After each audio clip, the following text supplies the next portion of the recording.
So I came across a couple of posts from Democrats, starting with Elizabeth Warren. New Donald Trump's big, beautiful bill will hand out $67 billion to companies next year to incentivize research these companies did years ago. Yeah, because once a company does research on something, they never ever have to do research on said topic ever for the rest of eternity. That means next year the federal government will spend 5 times more on these handouts than what it spends annually on childcare. Yeah, like Democrats really give a shit about childcare. They care about abortions so they don't have to get to the point where they have to pay for childcare. It's all about depopulation, baby. New study shows the business world set to reap $67 billion in retroactive research and development breaks. Some Democrats complain it's an unnecessary windfall for corporations.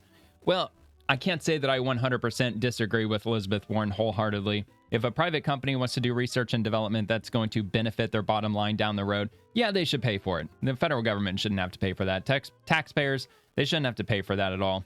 Private companies, you should do what private companies do, and that's research and develop your own shit on your own dime. So I honestly would be curious to know which companies specifically she's talking about. Of course, Democrats are experts at being completely vague and bland and sterile and nonsensical. You would think that she would at least list a couple of companies that we could rag on, and she doesn't, because Democrats never do, because usually they post very low IQ shit. So anyway, I had something to say about it with regard to renewable energy. So how much did Democrats dump into renewable energy? I'm sure there was a lot of research and development involved with that Democrats were paying for. Well, just for fiscal year 2024 alone, I'm not going to get into 2023 and beyond that. Just for last year, 373 billion, actually 374 if you want to round up, 373 billion, $800 million that was spent on quote unquote renewable energy, whatever the fuck that means.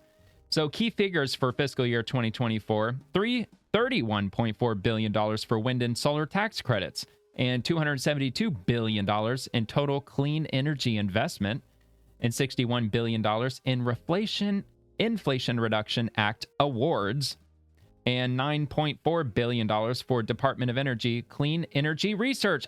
Research, as in research and development. Now, I know $9.4 billion isn't as much as, how much was it? $67 billion.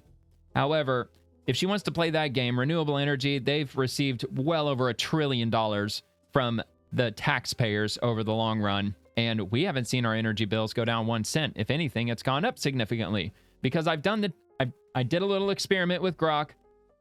If you plug this in, if you ask Grok, take a city of 1 million people, and they only use wind and solar and batteries, of course, because wind and solar, sometimes the wind doesn't blow, sometimes the sun doesn't shine. So you have to have batteries for, redundancy, or for backup power or whatnot, in case one or the other isn't there. So 1 million people in a city who use this electricity, on average, it would cost between $350 and $400 a month. That is before the company's profits. That's just straight up how much it's going to cost each household to draw from that type of electricity if the city were 100% wind and solar. But right now, on average, across America, now it's average in every state. I know some people, they're going to say, wait a minute, I pay like 10 times more than that. But supposedly the average electrical bill across the country, and when you average out all 12 months of the year, it's about $135 a month. That's what the national average is for electricity. So you're going to pay between 3 and 4 times more if you use renewable electricity as opposed to just your standard electricity. But they say renewable energy is supposed to be so much cheaper. It's practically free, but it's not. It's anything but. So I don't know about, like, with, let's see, Democrats walking through their congressional districts. Yeah, I mean, makes sense to me. That makes sense to anybody, really. Hey, this you, Kimosabe. Elizabeth Warren says it's nobody's business how she gained more than $100 million while in Congress. Well, Elizabeth Warren, it's almost as if you are up to shady business, because I don't think you're earning $3 to $5 million a year on your salary, but because you're not. What is it? Well, I think senators don't they get paid a little bit more than members of the House. I know the members of the House, I think they get $176,000 a year, roughly. What's wrong? Not getting your cut this time? Yeah. What kind of tax breaks do you get, Elizabeth? How did you become so wealthy? And oh no, Sacagawea over here is an RD expert. Of course she is. Elizabeth Warren is more for welfare than she is for business growth. And sit down, be quiet, government at work, lay down, you liar, and so on and so on. Just getting obliterated in the comments as she always does. So we're going to head back to the next one from One America News. Rep. Maxine Waters, lovely, urges the use of the 25th Amendment to find out what's wrong with Trump. Now, I honestly believe that if every member of Congress were to get an IQ test, like a full-on legitimate one, not throwing flack, like for real, like an actual IQ test, every single member, let's just say just the House of Representatives, the 435 that are in there, every single one of them gets an IQ test. I would almost make a Vegas bet that Maxine Waters, if she isn't at the very bottom, she's within 10 from the very, very bottom in terms of low IQ. That's just my opinion. Just my opinion. All I'm saying, not to be mean or anything. I'm just calling it as it is. So Representative Maxine Waters has called for using the 25th Amendment on President Donald Trump to find out what's wrong with him. On Friday, Waters stated during an appearance on MSNBC's The Weekend that the 25th Amendment should be invoked against President Trump, arguing he is unfit for office following his removal of Lisa Cook from the Federal Reserve's Board of Governors. Yeah, but dude, she committed fraud. They got her dead to rights. They caught her red-handed. She took out a loan for a house, and in the paperwork, she said it was her primary residence in Michigan, the house that she got a mortgage on. 2 weeks. We're not talking 2 decades. We're talking 2 weeks. 14 days later, she took out another mortgage for another property in Georgia and said the same thing. This is my primary residence. Whether or not if she actually got the tax breaks for claiming primary residence is irrelevant. She lied on her paperwork, which is fraud. It's a felony. That's why President Trump ordered her removal from the Federal Reserve's Board of Governors. Anyway, it's time to call for the 25th Amendment of the Constitution of the United States of America to determine his unfitness, to determine that something is wrong with this president. And I would suggest that we move very aggressively to talk about the danger to this country and to our democracy and not play around with this, because it is absolutely one of the most destructive things that this president could do, Waters said. Trump fired Cook on Monday, accusing her of misrepresenting mortgage information. Cook has since sued the president, arguing that her removal did not meet the legal standard for dismissal for cause and requesting a restraining order to remain in her position. Wow, man. It's almost as if you work for the Federal Reserve or the federal government for that matter, you could just get away with murder. You could do whatever the fuck you want because it's rules for thee, not for me. This has the potential to destabilize the entire economy. Oh my God, dude, she commits fraud. And if she gets fired, though, it's going to destabilize the entire economy. So we should allow her to just run roughshod over the entire country. She can just go take out, tens of thousands of loans, all fraudulent as all hell. Who gives a shit? What is this anyway? It's all monopoly money. Fuck it. It's not like the dollar's backed by gold or anything. Federal Reserve, it's just a fucking clown show anyway. I mean, how much money are they spending on their upgrades to the building? Like $4 billion, $5-6 billion. Even though I think every taxpayer would absolutely wholeheartedly agree that the inside of the Federal Reserve should be the most soul-sucking, plain, sterile, white-looking interior of any office building the planet has ever known. Just boring, like a straight-up insane asylum. It should look as sterile as all hell. To hell with the paintings, the fucking Hunter Biden paintings that they probably paid $1 million to put all over the walls and shit around the lobby. Oh, no. But of course they're not doing that. Of course they're spending billions of dollars, and it's probably only going to keep going up.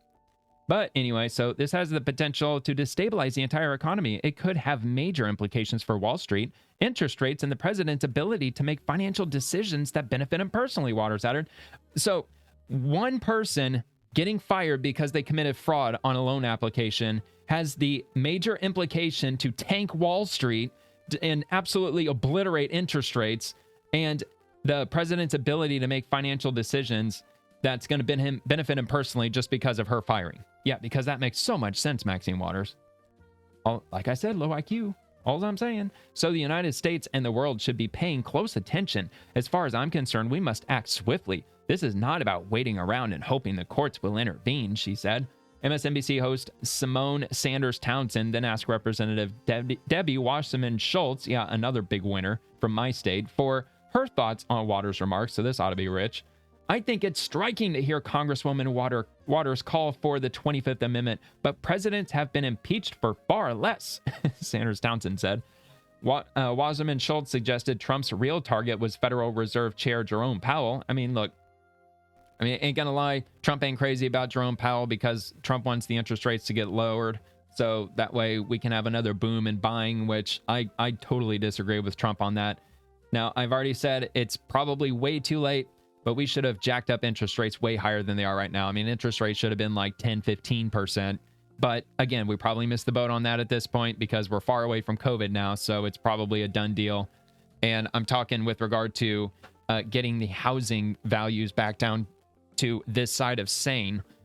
And lowering interest rates ain't going to do that. All it's going to do is just make housing to get more expensive, because lowering interest rates, that's going to incentivize people to finally start looking to buy a home regardless of how much the price is. They're going to justify, well, yeah, but dude, the interest rates dropped like 2%, 3%.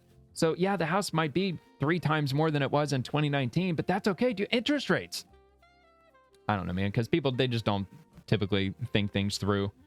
Anywho, so Donald Trump would prefer to fire Jerome Powell, but he knows that's going too far, she said. And I believe that was Wasserman Schultz who said that. So instead, he's trying to interfere with the Fed by removing Lisa Cook over claims that, as was pointed out in court today, she isn't even under investigation for. Really?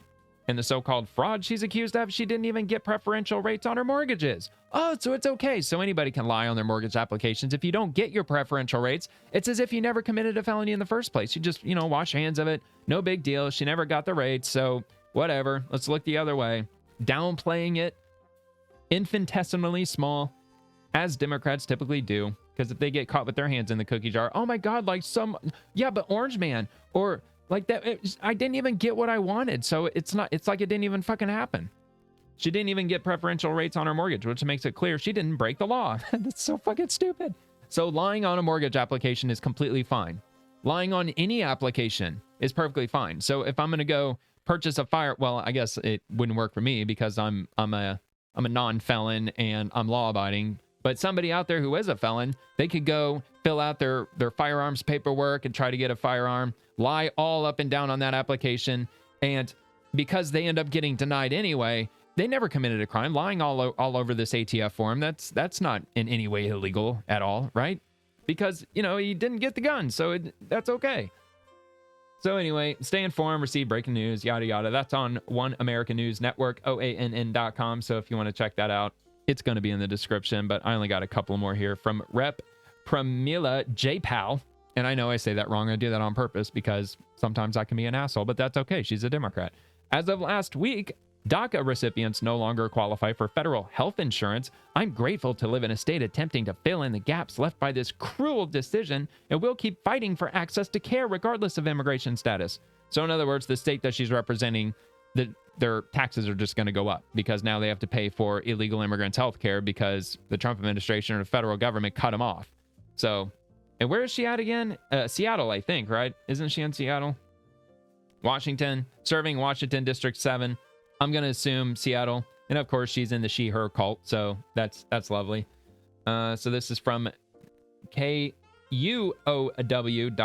It looks like no, but it's kuow. As DACA recipients lose federal health benefits, Washington State offers immigration offers immigrants an alternative, not immigration. They offer the immigrants an alternative. So starting this week, immigrants in the U.S. under the Deferred Action for Childhood Arrivals program will no longer qualify for federal health insurance. But Washington is one of few states where DACA recipients will be able to keep their government health insurance with some caveats. In Washington, hundreds of DACA recipients, also known as Dreamers, will still be able to participate in the state's health exchange, but they'll lose out on about $350 a month of additional federal benefits, according to the state's health benefits exchange. These benefits are federal tax credits and cost-sharing subsidies from the federal government that DACA recipients pay into with jobs they get with work authorization. DACA first started as a program for children without legal status, so that they were protected from removal proceedings while they attended and completed high school or enrolled in the military when it was briefly allowed. Good grief, man. Illegal immigrants enrolling in the military. They also received work authorization through the program as they got older. Now, full stop. If they're willing to join the military, and if they do, let's say 4 years, I mean, some others may insist on a much longer period of time, maybe 8 years or 10 years, but I'd go as far as to say 4 years. Look, if an illegal immigrant who's military age, 34, 35 years or younger, they want to go serve our country for 4 years, in the infantry or wherever it is that they're going to go, as long as they're proficient in English, I'm all for it. And after they do their 4 years, fine, you get your citizenship. Just pass the citizenship exam and you're good to go. Isn't that what they used to do, like back during the Civil War with like the Irish or some shit? Like if you go and you serve the country for the Union or whatever, like they I don't know, like some sort of citizenship or whatever. I don't know. What do I know? So let's see. Many of those DACA recipients are now adults with U.S. citizen children of their own. In 2024, Biden administration changed the definition of lawfully present for Affordable Care Act eligibility so that DACA recipients were allowed to participate in state and federal exchanges. But the Trump administration announced it was reversing that rule change in June. Rochelle Alonji with the Washington Healthcare Authority warns there could be more fallout as a result. What? That they're going to have to get their own private healthcare? Who gives a shit? Like most of us, we have to get our own private healthcare. We work full time, we work for a company, or we work perhaps for ourselves. Either way, we got to come up with our own private health insurance. So why the fuck don't they? I don't get it. It's because they're just, the Democrats take care of them because they're political pawns. Of course they are. So anyway, some people may forego purchasing healthcare insurance or skip care altogether because of high healthcare costs. Yeah, well, that's what I do, and that's what many others do in America who have our own insurance that we get through our company. A lot of things we just have to forego because we can't afford it. For instance, in 2015, I herniated my fourth lumbar, and yeah, I probably need surgery because I have to deal with pain every single day, but I can't afford it because I don't have just like, 10, 20 grand just laying around to have that done. Now, before Obamacare was a thing, back when it would cost only $250 to get an inpatient visit at the hospital, no matter how long or how short my stay would be, yeah, then it was a lot more manageable and feasible, and I would have already had that done. I would have had it done years ago. But I can't do that anymore because, I don't have whatever the deductible is. It's like $8,000 or something like that I have to come up with over the course of a year. It's fucking ridiculous. But but if you're a dreamer, and if you wreck your back or injure yourself or whatever, or if you're an illegal immigrant, you can get all the free healthcare you want, courtesy of the taxpayers. Those of us who can't get it ourselves, but we do have to pay for it. Yeah, and they call this a free country.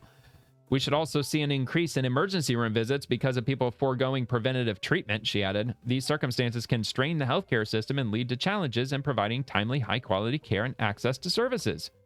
Well, all they got to do is stabilize you. I mean, by law, they do have to treat you in the emergency room, but as soon as you're stabilized, they can kick you out. Washington DACA recipients who are currently in the state's health exchange will still be able to keep their health insurance, and they're being notified of what will change for them. For DACA recipients who need health insurance but can't afford it, the state has already expanded its own health insurance program to provide Medicaid-like benefits to people without legal status who are considered low income. That means those DACA recipients could get health insurance through the state, but there's a catch. The program has a wait list of people wanting to apply.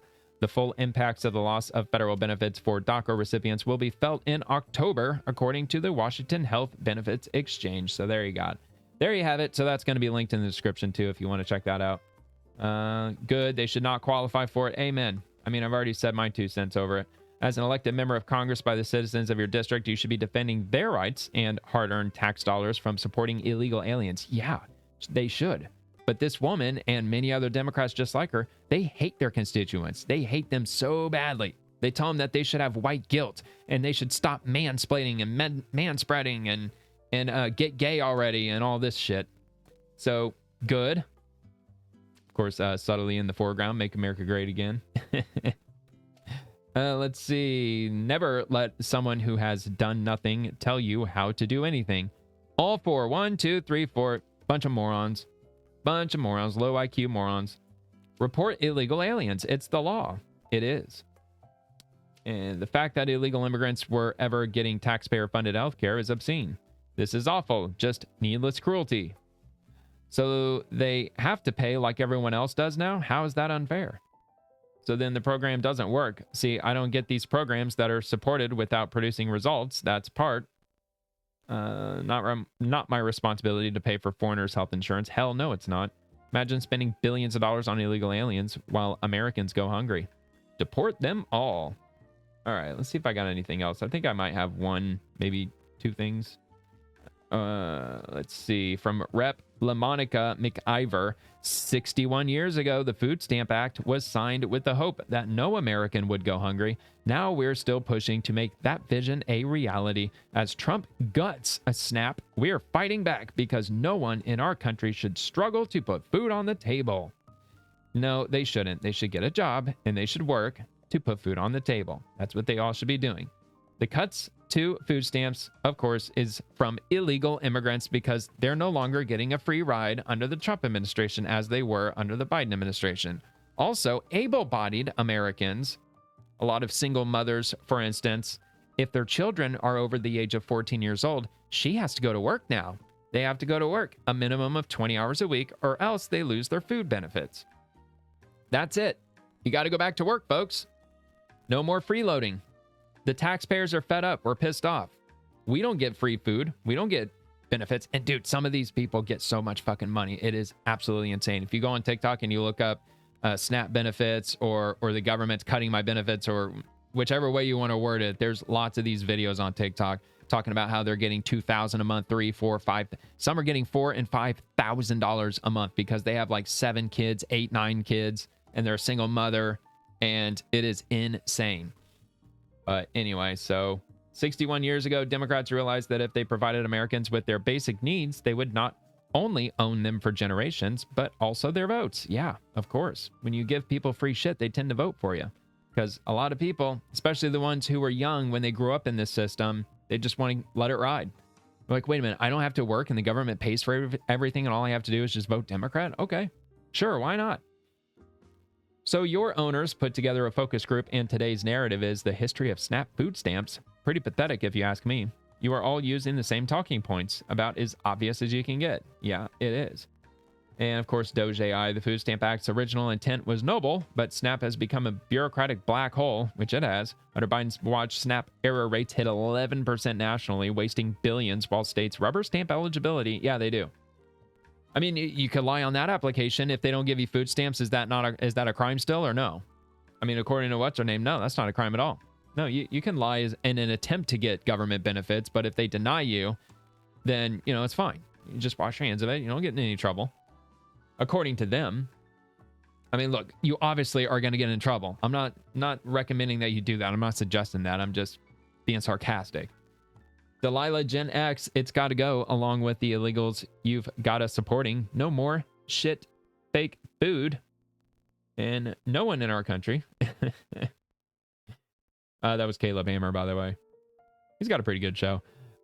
Mara Sweeney, do you have access to original news reports circa 1964 when the Food Stamp Act was passed? If so, summarize any differences and divergences between original intent and current use of the legislation. Yeah. Back then, people actually needed it. And they were ashamed to take it. Do you think people were bragging back then that they got food stamps from the government? You think they were flashing that in front of other people like, look at this, I got free money, I got free food, and you don't? No, everybody was ashamed of it back then. Nobody's ashamed of it anymore. Everybody brags about it now. You have to go get a job and pay for your food. I don't have to do shit. I could sit back and just collect all these food stamps. Sucks to be you. That's the direction they've taken it. That's the entitlement. That's the level of entitlement we're experiencing these days. It's insane. I mean, I think it really sucks, especially for senior citizens. But I mean, I'm really on the razor's edge with just saying to just gut the entire thing. Just wipe the entire thing out. Snap altogether, no matter what, gone. Forever, gone. If you're starving, if you have to get food, go to your local church, go to a food bank. If the federal government cuts off SNAP, 100% gone forever, or at least for the foreseeable future, you will see a sharp rise in food banks and churches and people donating food. You'll see grocers like Winn-Dixie and Publix donating more than they probably would be donating currently because there would be a much higher demand for people looking for free food. And showing up in person is different than just getting a digital balance just uploaded to your card once a month and you can go shop and get whatever the fuck you want. So that's why I'm on the razor's edge with saying, you know what, just trash the entire thing. Let the community donate food, and then the community will scrutinize you if you don't appear to be somebody who's actually deserving of the food that the community is donating to you. And Gary Olson, states that could redraw their maps, states with Democratic control and Republican control. That's interesting. Yeah, they could and they should. Definitely. Even worse for humanity. Please do not feed the birds. Feeding creates a dependent population that is a potential health hazard and makes a costly mess. Yeah, we've got signs for don't feed the alligators. Don't feed or molest the alligators. People always get a kick out of that for some. Why does that say molest? Like, what, y'all Floridians like raping alligators or some shit? No, dude, no. No, it means don't fuck with them. That's what yeah, we've got signs everywhere. Don't feed or molest the alligators. It's basically the same thing. You don't want them dependent on you. All right, is that it? Am I done? Is that all I got here? Yeah, that's all I got. Have a good night.